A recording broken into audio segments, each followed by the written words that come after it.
Mas por que dá depressão? Por que eu tenho ansiedade? Por que eu desenvolvi essa doença do pânico? Então, essa resposta ela vai depender de 5 fatores.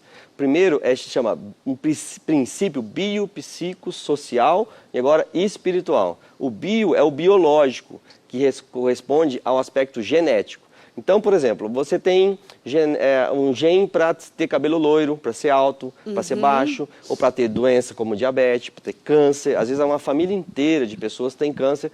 Assim também você vai ter o gene para desenvolver transtornos mentais, como a depressão, como o pânico, como o transtorno bipolar. Então, esse é o aspecto genético, né?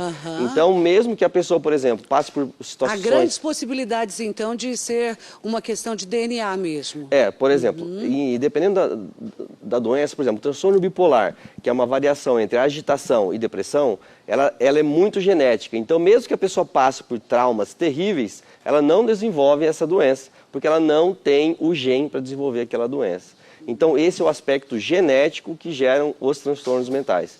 Depois, o aspecto psicológico são os traumas que a pessoa passou, as perdas que teve, a maneira como foi criado pelo pai, pela mãe, a relação com os irmãos. Todo esse processo psicológico tem a ver com o desenvolvimento da personalidade. O outro, Cris, é o ambiental. Então, é biopsicossocial.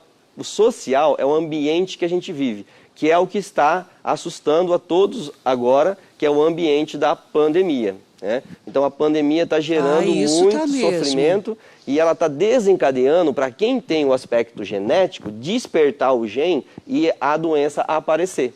Então, ou seja, eu não posso ficar depressivo mesmo, ou mais estressado, ou mais nervoso, né? Eu não posso só culpar o vírus ou a pandemia. Eu tenho que saber que tem aspectos genéticos meus que estão favorecendo isso. E o aspecto espiritual, que é de suma importância, se a pessoa crê em Deus ou não, se tem uma fé, se pratica a fé, se pratica algum tipo de yoga, meditação. Então, tudo isso daí vai ser um caldeirão que vai resultar numa depressão ou num pânico.